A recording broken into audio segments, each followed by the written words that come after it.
Well, from bad boys to Muslims, a growing number of rap artists are leaving the bad boy hip-hop lifestyle for a more spiritual one. The Canadian Dawah Association says an increasing number of rappers this year embraced Islam or acknowledged they previously embraced Islam. Among the names, Busta Rhymes, Loon, Napoleon, Castro and Raekwon. Well, Amir Junaid Muhaddith, better known by his stage name Loon, is one artist hoping to change the lyrics and message of rap following his own religious conversion. Loon was part of P. Diddy's Bad Boy Records. He accepted Islam in 2008 on a tour in Dubai. He joins me now from Saudi Arabia, where he's just finished performing an Umrah or minor religious pilgrimage. Thanks so much for joining us. You kind of look a little bit different to me today than how we've been seeing you in those pop videos. Is Loon still in there somewhere? Nah, Loon is working his way out of my system, you know. Just happy to be, you know, accepting Islam and finding the peace of mind that I was always searching for in the music business. And it was very difficult to find this place in my life now, but thanks to Islam, I've been able to, you know, complete my search, and now I'm very much at peace. So I take it you're no longer a bad boy? No, bad boy days are over. Now I'm what you call a good boy. All right, I want to forgive me for taking our viewers back to a little bit of the Bad Boy Loon days. I want to just play a piece of your music here, just to refresh everyone's memory of how Loon used to look like. I met a lot of women in my lifetime, but see, it's not a lot of women that got the right mind. I done had pretty chicks with all the right features, and hood rat chicks that only rock sneakers, cell phones and beepers, and know how to treat you. You break a heart, she'll walk out and leave you. I find a girl, I'ma keep her, cause now I'm getting money and the game getting deeper. You want some real... Well, I guess the question now is, will you continue to rap?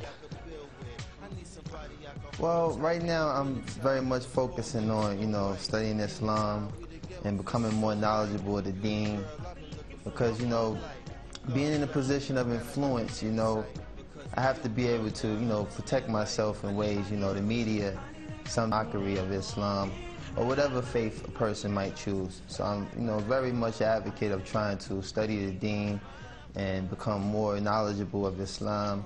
And, right. You know, Allah knows best. Well, in addition to studying your new religion, I understand you're also working with another group of rap artists to try and change the message of rap itself. Is that possible? I mean, rap hails from the hardened neighborhoods of the West. The lyrics sometimes attack, threaten, insult others.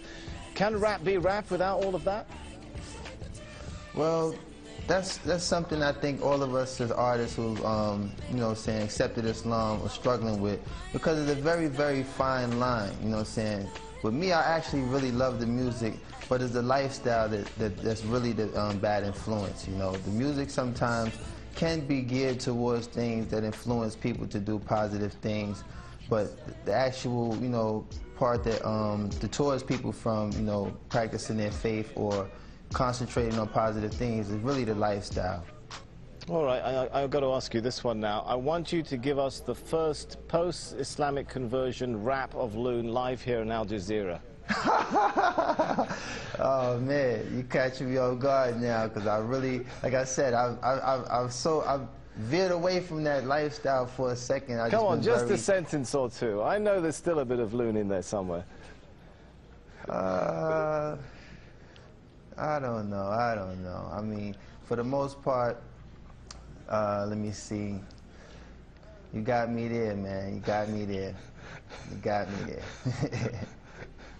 All right, well, I'll give you a minute to think about that. Maybe we'll come back to it. But yeah, we'll come back to that. Rap was, you know, seen in many parts of the world, particularly this part of the world, as a really Western cultural product, a threat to local cultures. Could it become something of an instrument for introducing Eastern culture back to the West if many of you guys are adopting Islam? Well, what I think is the most, like, the mass audience that we reach as artists, particularly in the club.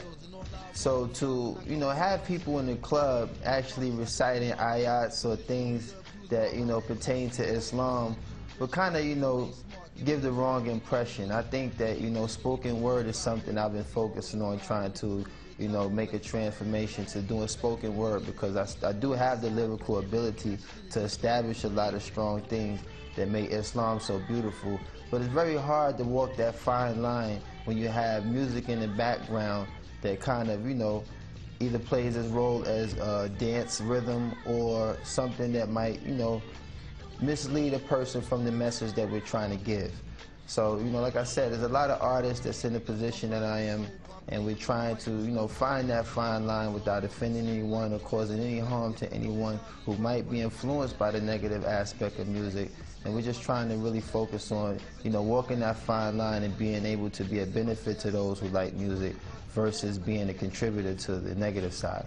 All right, we're running short on time, but we have still got about a minute left, so I'm going to come back to my question. Any ideas come to mind now for that live rap for us before we go? Oh, man. Man, you put me on the spot. Well, like I said, I haven't really prepared myself for that aspect. I was really thinking of, you know, trying to be more of influence of telling people that, you know, it's such a beautiful conversion to accept Islam. And I haven't really entertained incorporating music into this transition yet. Like I said, I've been just trying to focus on being very knowledgeable of the deen, and, you know, focus on, right, you know, all the beautiful things that's taken place in my life these past 7 months. I've accepted Islam, and a lot of sacrifices that I've made to move away from that lifestyle. Allah has definitely blessed me with a beautiful replacement, and I'm just so, like, grateful to have that working in my life right now. All right, I just really haven't been geared to it. We're out of time. Thanks so much for talking to us. Loon, who was internationally known on the microphone and thought all he needed was a wife at home, now discovers he needs to enter the religion zone. How's that for a bit of a rap there? Obviously, I should stick to a Korean tone. Man, you better than me. You better than me, man.